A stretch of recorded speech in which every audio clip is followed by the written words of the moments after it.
Green Card-ի խաղարկություն այլևս չի լինելու։ Glendale-ում մտնում են ռեստորաններ, խանութներ եւ ստուգում են մարդկանց փաստաթղթերը։ 2800 հայի Ամերիկայից դեպորտ են անելու։ Ով է այդ ցանկում։ Եվ հիմա, երբ փակ է Մեքսիկա-Ամերիկա սահմանը, ինչպես կարելի է գալ Ամերիկա։ Ինչն է ճիշտ, ինչն է ուղղակի բամբասանք եւ պանիկայի աղբյուր։ Սա կարևոր, շատ կարևոր վիդեո է, որպեսզի նայեք։ Եվ եթե նոր եք ուզում գալ Ամերիկա, եւ եթե արդեն այստեղ եք, Ամերիկայում եք։ Առաջին ու կարևոր հարցը, որ հետաքրքրում է բոլորին, ինչ է կատարվում Մեքսիկա-Ամերիկա սահմանին եւ արդյոք հնարավոր է հիմա կամ առաջիկա ժամանակներում Մեքսիկայով գալ Ամերիկա, թե սա արդեն անցել է պատմության գիրկը։ Ես նայում էի տարբեր էմիգրացիոն իրավաբանների, փաստաբանների վիդեոներ եւ բոլորը միաձայն ասում են մի բան՝ Մեքսիկայով Ամերիկա գալ հիմա համարյա 99%-ով անհնար է։ Եթե նույնիսկ որևէ մեկին հաջողվի հատել Մեքսիկա-Ամերիկա սահմանը եւ հայտնվել ԱՄՆ-ի տարածքում, ապա բոլոր փաստաբանները գրեթե ասում են, որ հետագայում օրինականանալու համար, փաստաթղթերը օրինականացնելու ճանապարհին այդ մարդուն շատ դժվար կլինի, գրեթե անհնար կլինի այս process-ը հաջողությամբ ավարտել։ Այնպես որ կարելի է եզրակացնել, որ հիմա Մեքսիկայով Ամերիկա գալը դարձել է պատմություն, դարձել է լրիվ անհնար։ Հիմա ամենակարևոր նորությունը, որը իրար խառնեց Լոս Անջելեսում եւ առհասարակ Ամերիկայում ապրող բոլոր հայերի, նորություններ այն մասին, որ 2800 հայի դեպորտի են ենթարկելու եւ բոլոր այն հայերը, ովքեր գտնվում են Ամերիկայի տարածքում, ովքեր գտնվում են Կալիֆոռնիայում, Լոս Անջելեսում, բոլորը պանիկայի մեջ են, որովհետև այնպիսի տպավորություն է մարդկանց մոտ, որ վերջ բոլորին դեպորտի են ենթարկում, մարդիկ գիտեմ, որ նույնիսկ այն աստիճանի պանիկայի մեջ են, որ կամ տնից ընդհանրապես դուրս չեն գալիս, կամ եթե նույնիսկ դուրս են գալիս, օրինակ, տան վարձակալության պայմանագրերը չեն երկարացնում, որովհետև մտածում են իրենց ուր որ է հիմա դեպորտի են ենթարկելու եւ իմաստ չունի այլևս տան վարձակալության պայմանագիր երկարացնել, մի խոսքով խայտառակ իրավիճակ է։ Եկեք հասկանանք մի բան, որ նախ եւ առաջ անընդհատ խոսվում է այն մասին, որ ահա մոտակա օրերը այս էմիգրացիոն ծառայությունը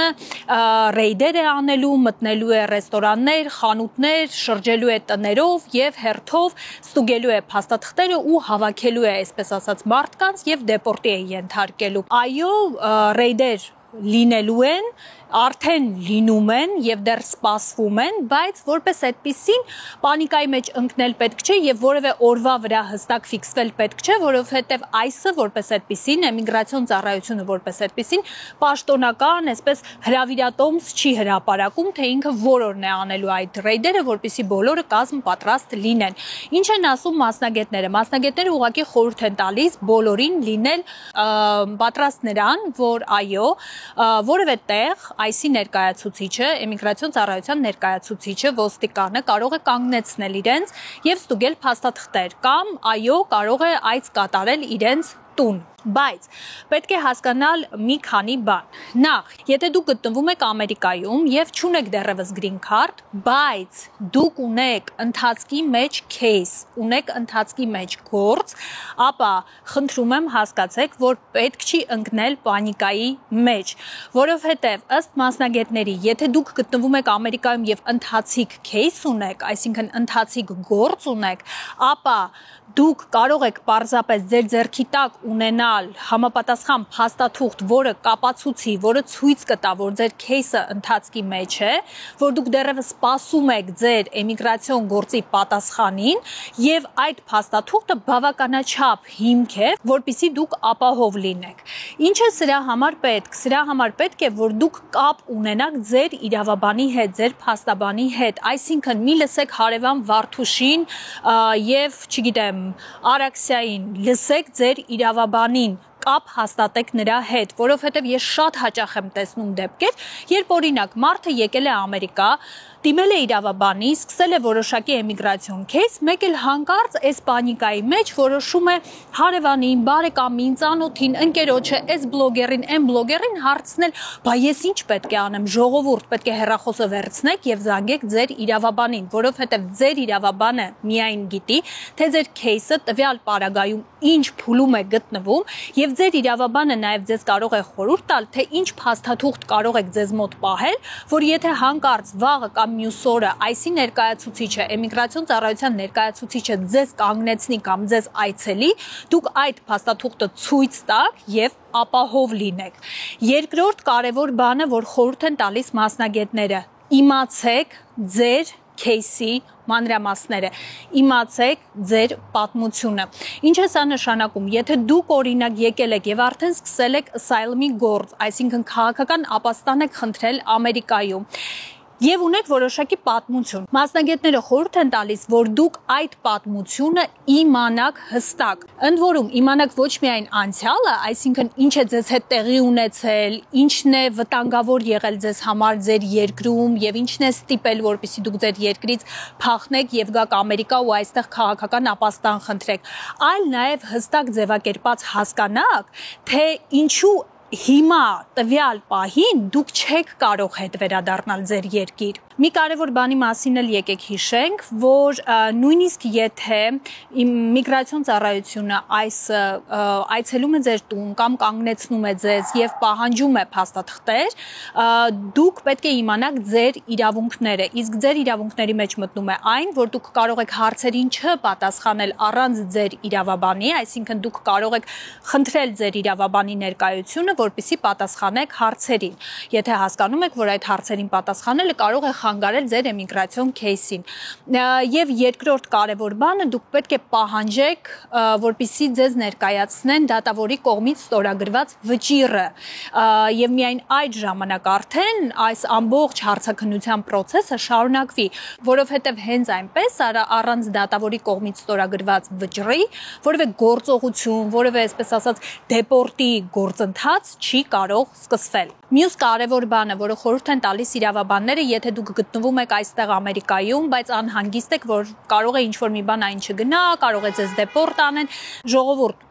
բոլոր դեպքերում է առհասարակ դա խորհուրդ տրվում, որպեսզի հեռու մնաք ցանկացած հանցագործությունից, ցանկացած նույնիսկ փոքր զանցանքից, բայց հատկապես հիմա այս իրավիճակում այն մարդիկ հատկապես, ովքեր չունեն green card, քաղաքացիություն, պետք է շատ զգուշավոր լինեն, պետք է հեռու մնաք ցանկացած անօրինական գործողություններից, նույնիսկ եթե չգիտեմ, ուղղակիորեն դուք չեք դա անում, այլ ուղղակի հայտնվում եք այդ միջավայրում եւ դառնում եք հանցակից, այսպես ասած, հա, պետք է շատ զգույշ լինեք, որովհետեւ հիմա օրենքը փոփոխվել է եւ նույնիսկ եթե մարդը անում է աննշան փոքր օրինազանցություն, օրինակ, չգիտեմ,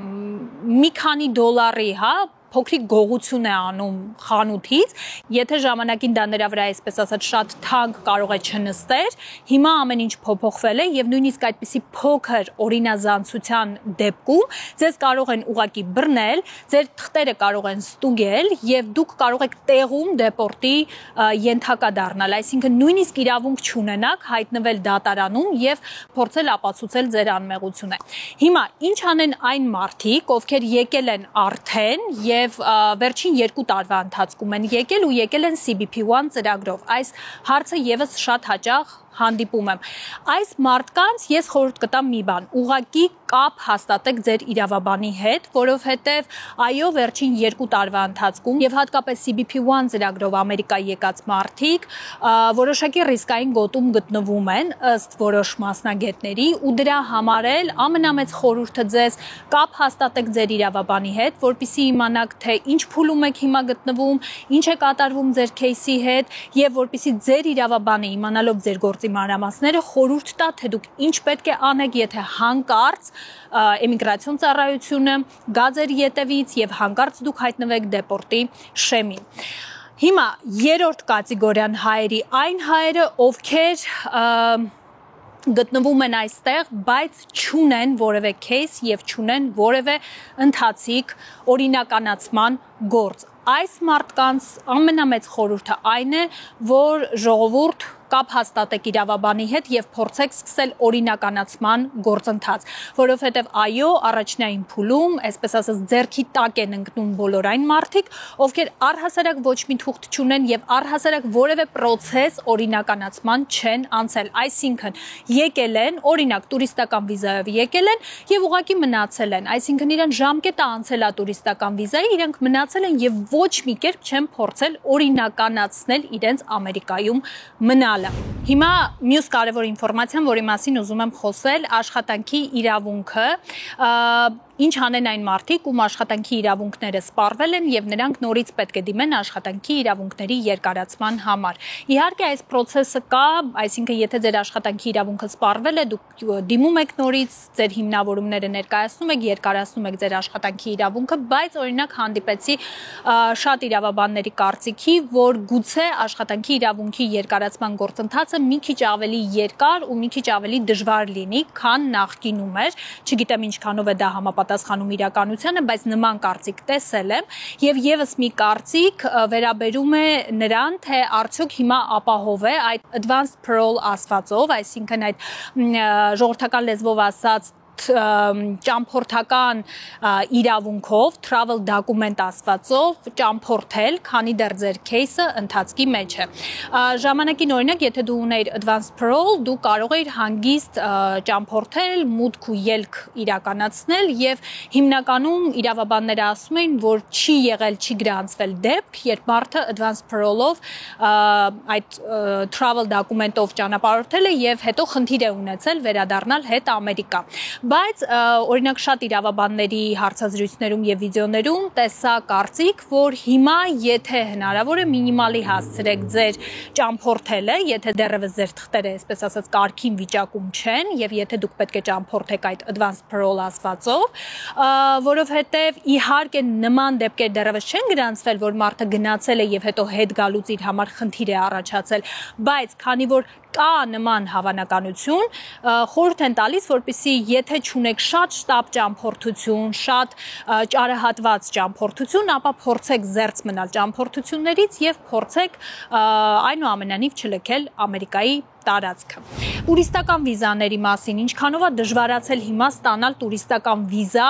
այն մարդկանց համար, ովքեր Հայաստանում են եւ ուզում են գալ Ամերիկա։ Ես շատ եմ լսում պատմություններ այն մասին, որ Հայաստանում ուղղակի խայտառակ իրավիճակ է, խայտառակ հերթեր են, մարդիկ, չգիտեմ, հարյուրավոր մարդիկ ուղղակի գրանցված են, փորձում են տուրիստական վիզա ստանալ դեպի Ամերիկա, բայց ապարդյուն չի ստացվում, որովհետեւ հիմա ամեն ինչ խստացվել է, ոչ մեկին վիզա չեն տալիս եւ այլն եւ այլն։ Տեսեք, եկեք նորից հասկանանք, որ սա կարող է ինչ որ չափով չափազանցություն լինել, որովհետև ես ինքս գիտեմ մարդկանց, ովքեր որ նույնիսկ այս խառը իրավիճակի մեջ մտել են եւ ստացել են տուրիստական վիզա ու ամեն ինչ կարգին է եղել, բայց նաեւ գիտեմ հստակ դեպքեր, երբ որ մարդիկ մտել են եւ մերժումներ են ստացել։ Թե հիմա ինչքանով է սա համընկել նրա հետ, որ այս խառը իրավիճակն է, թե այն ժամանակ էլ էին միևնույն է մերժումները, շատ չեմ կարող ասել, բայց պարզ է մի բան, եթե Թրամփի ադմինիստրացիան այսքան կենտրոնացած է ոչ լեգալ էմիգրանտների վրա, ապա զարմանալի չէ, որ այո, կարող է խստացվել նաև տուրիստական վիզաների տրամադրումը։ Հիմա ամենակարևոր հարցը ժողովուրդ, արդյոք անցած տարվա գրին քարտի խաղարկությունը վերջինն էր եւ վերջ այլևս չի լինելու գրին քարտի խաղարկություն։ Ես ուղղակի չեմ կարող ասել, թե ինչ տարափ է նամակների եւ հարցերի այս թեմայի հետ կապված։ Տեսեք, այո, Թրամփի ադմինիստրացիայի կողմից հնչել է ցանկություն, որպիսի գրին քարտի խաղարկությունը որպես այդպիսին վերանա եւ դրա փոխարեն օրինակ նախապատվություն տրվի եւ գրին քարտներ տրվեն ավելի շատ այն մարդկանց, ովքեր օրինակ ընտանիքի վերամիավորում ունեն, հա? Այսինքն կոպիտ ասած կրճատվի գրին քարտերի քանակը, որոնք տրվում են գրին քարտի խաղարկության շրջանակներում եւ դրա փոխարեն ավելի շատ կարողանան գրին քարտ ստանալ այն մարդիկ, ովքեր օրինակ ընտանիքի վերամիավորում են իրականացնում Ամերիկայում, այսինքն բարեկամ ունեն, չգիտեմ, Ամերիկայում, հա, բայց սրանք միայն խոսակցություններ են եւ հստակ որևէ ինֆորմացիա դեռևս չկա։ Մի հավատացեք այն բոլոր լուրերին, որ ասում են վերջ այս տարի չի լինելու գրին քարտ, այո, գուցե չլինի, բայց դրա մասին դեռևս պաշտոնական ինֆորմացիա չկա, հենց որ լինի, ես ես խոստանում եմ անպայման ասել։ Ինչպես սա կարող է արվի։ Սա էլ այնպես չի, որ Թրամփը ուղղակի մի օր արտանալու է եւ ասելու է վերջ վաղվանից չկա գրին քարտի խաղարկություն։ Որպեսզի այս որոշումը վերջնական ընդունվի, պետք է կատարվեն որոշակի գործողություններ։ Իսկ գործողությունները հետեւյալն են. առաջարկը պետք է ներկայացվի ներկայացուցիչների պալատ կամ սենատ Եվ արդեն պետք է այս առաջարկը քննարկվի, լինեն լսումներ, որոշակի փոփոխություններ առաջարկվեն ու հետո արդեն պետք է լինի քվեարկություն։ Եվ եթե Սենատի ու Ներկայացուցիչների պալատի կողմից հավանության արժանանա այս առաջարկը, ապա միայն այդ դեպքում գրին քարտի խաղարկությունը կչեղարկվի։ Դեռևս այս առաջարկը չկա քննարկման փուլում ոչ Ներկայացուցիչների պալատում, ոչ Սենատում, բայց իհարկե եկեք սթափ լինենք եւ հասկանանք մի բան, որ այս անգամ Թրամփի ադմինիստրացիան եւ առհասարակ հանրապետականները մեծամասնություն կազմում են նաեւ կոնգրեսում, հետեւաբար կա հավանականություն, որ եթե նման առաջարկ լինի, ապա այն նաեւ կանցնի, բայց դեռևս նորից եմ կրկնում, նման առաջարկ չկա եւ նման process-ներ չեն իրականացվում։ Եթե նույնիսկ փոփոխությունը լինի, շատերին օրինակ հետաքրքրում է, ասում են լավ, օքեյ, եթե հանկարծ որոշեն, որ չեղարկում են գրին քարտի խաղարկությունը, այդ նշանակում է, որ նաեւ այն մարդիկ, ովքեր արդեն շահել են, իրենք կարող են խաչ քաշել իրենց գրին քարտի վրա, այսինքն իրենց էլ չեն կանչի հարցազրույցի, էլ իրենք չեն կարողանա տեղափոխվել Ամերիկա։ Մասնագետները ասում են, որ նույնիսկ եթե որոշվի գրին քարտի խաղարկությունը չեղարկել, ամենայն հավանականությամբ դա կազդի ապագայի վրա, այսինքն հաջորդ խաղարկությունը այլևս չի լինի, բայց այն մարդիկ, ովքեր օրինակ նախորդ խաղարկության արդյունքում հաղթել են, ընտրվել են, նրանց գործերը չեն չեղարկվի, բայց նորից եմ ասում, սա դեռևս միայն գուշակություններ են։ Մյուս հարցը անհանգստացնում է այն մարդկանց, ովքեր եկել են այստեղ տուրիստական վիզայով կամ գալու են այստեղ տուրիստական վիզայով եւ ուզում են այստեղ ծննդաբերել երեխա ունենալ։ Թրամփը առաջին իսկ օրը հայտարարեց, որ հրաման է ստորագրել, որպեսզի այլևս այն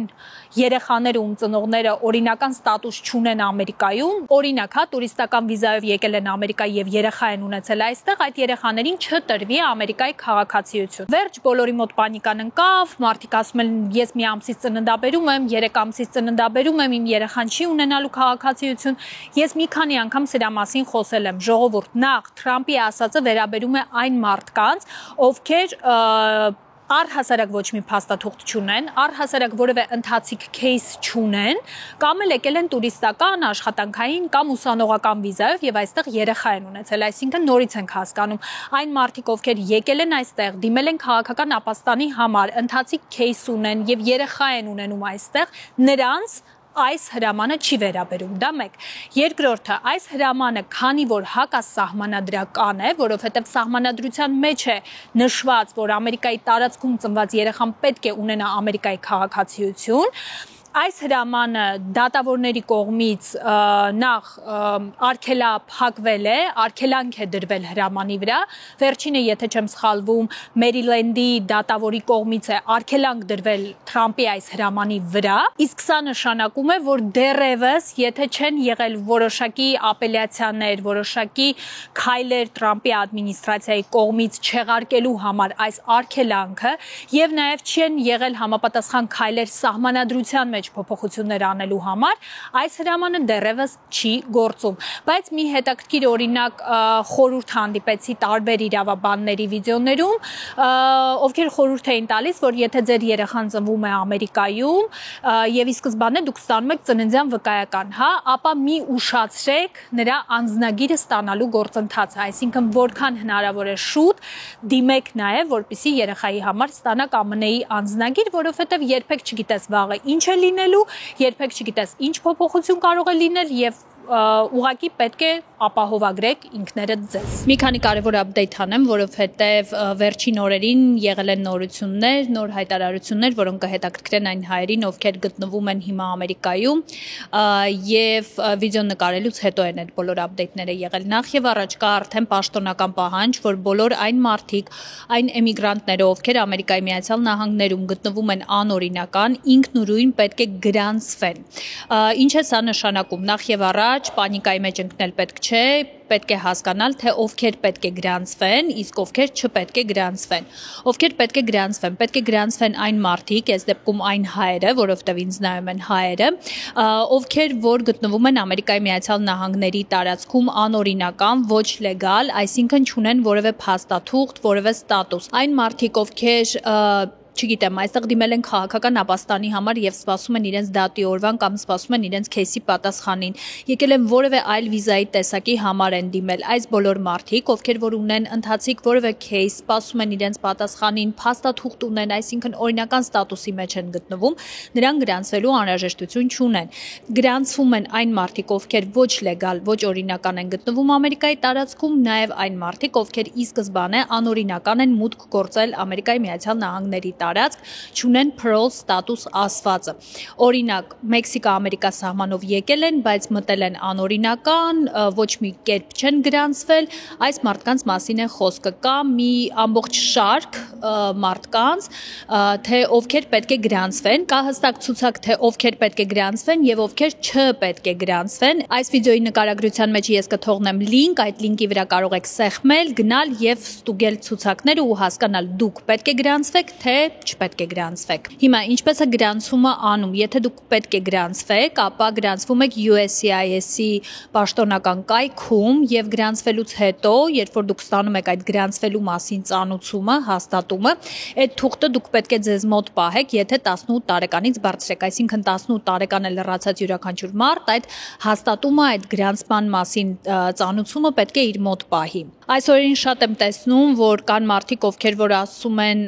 ճիշտ է արդյոք գնալ գրանցվել, թե ավելի լավ է չգրանցվել, որովհետև եթե գնաց գրանցվել, ստացվում է, որ ինքնուրույն ինքնակամ գնում ես քո տեղն ես ասում իմիգրացիոն ծառայությանը եւ կա հավանականություն, որ նույնիսկ կարող են հենց այնտեղ աշխատողները բռնել, ձերբակալել քեզ եւ այլն եւ այլն։ Ես նայեցի բազմաթիվ իրավաբանների հարցազրույցներ, հիմնականում բոլորը խորհուրդ են տալիս, որ գրանցվել թե չգրանցվել, այդ որոշումը յուրաքանչյուրը պետք է քննարկի իր իրավաբանի հետ, բայց հիշեցնում են նաև, որ սա պետական պաշտոնական պահանջ է եւ ցանկացած պաշտոնական պահանջ չկատարելու դեպքում հնարավոր է հետագայում արդեն որոշակի պատժամիջոցների ենթարկվել։ Ու հետաքրքիր մի բան կա, ասում են, որ այսպես կարծես Թրամփի ադմինիստրացիան անում է ամեն ինչ, որպեսզի անօրինական ոչ լեգալ գտնվող մարդիկ ինքնակամ գնան, գրանցվեն, ասեն իրենց մասին, կամ էլ ուղղակի հասկանան, որ միևնույն է, իրենց գրանցելու են, իրենց հաշվառելու են եւ շատերը նույնիսկ ինքնակամ լքեն երկիրը։ Եվ վերջին ու ամենակարևոր բանը ժողովուրդ ինչի մասին ուզում եմ խոսել եւ հատկապես երևի թե սա խորհուրդ է մեզ հայերիս, փորձեք ձեր բերանը փակ պահել, փորձեք ձեր քեյսի մանրամասները, ձեր էմիգրացիոն ստատուսի մասին մանրամասները ամեն հարևանի չպատմել եւ ամեն անցորդի չպատմել, որովհետեւ հիմա իսկապես լարված շրջան է եւ հիմա իսկապես դու չգիտես թե դիմացինը ինչ կարող է անել, որը որ կարող է վնասել քեզ ու դրա համար պարզապես իմ կողմից խորհուրդ, որպեսզի առհասարակ հիմա կլինի, թե վաղը կլինի էմիգրացիոն քեյսի մանրամասները դրանք շատ անձնական եւ շատ գաղտնի տվյալներ են, ինֆորմացիա է, որը ցանկալի է, որ մնա ձեր ընտանիքի շրջանակներում եւ ձեր իրավաբանի մեջ։ Այսինքն հեչ պարտադիր չէ, որպեսզի ձեր բոլոր ընկերները, բարեկամները, ծանոթները իմանան այդ գործի մանրամասները եւ իմանան, թե դուք կոնկրետ ինչ ստատուս ունեք հիմա Ամերիկայում։ Ձեր քեյսի դրական ու բացասական կողմերը գիտի միայն ձեր իրավաբանը եւ միայն ձեր իրավաբանը կարող է ասել, գիտես ինչ, այս թուղթը ունեցիր քեզ մոտ, որ եթե հանկարծ այսի ներկայացուցիչը միգրացիոն ծառայության ներկայացուցիչը քեզ կանգնեցնի, դու այս թուղթը նրան ցույց տաս ու միայն քո իրավաբանը կարող է քեզ օգնել, եթե Աստված հեռու քեզ որոշեն դեպորտի ենթարկել։ Այնպես որ սա գլխավոր ոսկե կանոնն է հիմա։ Այսքանն է ժողովուրդ, այս պահի դրությամբ ապդեյթները, Թրամփի հետ կապված նորությունները, դեպորտի հետ կապված նորությունները սրանք էին։ Ես շարունակելու եմ այս թեման պահել աչքի տակ, բոլոր նորությունները ձեզ համար հավաքել, առանց պանիկայի, ուղղակի հետևեք իմ YouTube-ի ալիքին, հետևեք իմ Instagram-ին, ես ձեզ խոստանում եմ, որ ամբողջ ինֆորմացիան թարմացված ժամանակ առ ժամանակ ձեզ այսպես կպատմեմ եւ խնդրում եմ որպեսզի ինձ համար էլ դուք անեք մի կարեւոր բան, ուղղակի լայքեք այս վիդեոն հենց հիմա, բաժանորդագրվեք իմ ալիքին, եթե դեռևս բաժանորդագրված չեք, սեղմելով subscribe կոճակը եւ իհարկե չմոռանաք թողնել կոմենտ, իսկ կոմենտերում ես ձեզ խնդրելու եմ պատասխանել մի հարցի, որտեղ եք դուք հիմա գտնվում, Ամերիկայում եք թե Հայաստանում եք, սպասում եմ ձեր կոմենտերում, ինձ հետաքրքիր է, որովհետև այս վիդեոն ավելի շատ որտեղից է նայելու, Հայաստանից թե Ամերիկայից։ Մինչ նոր վիդեո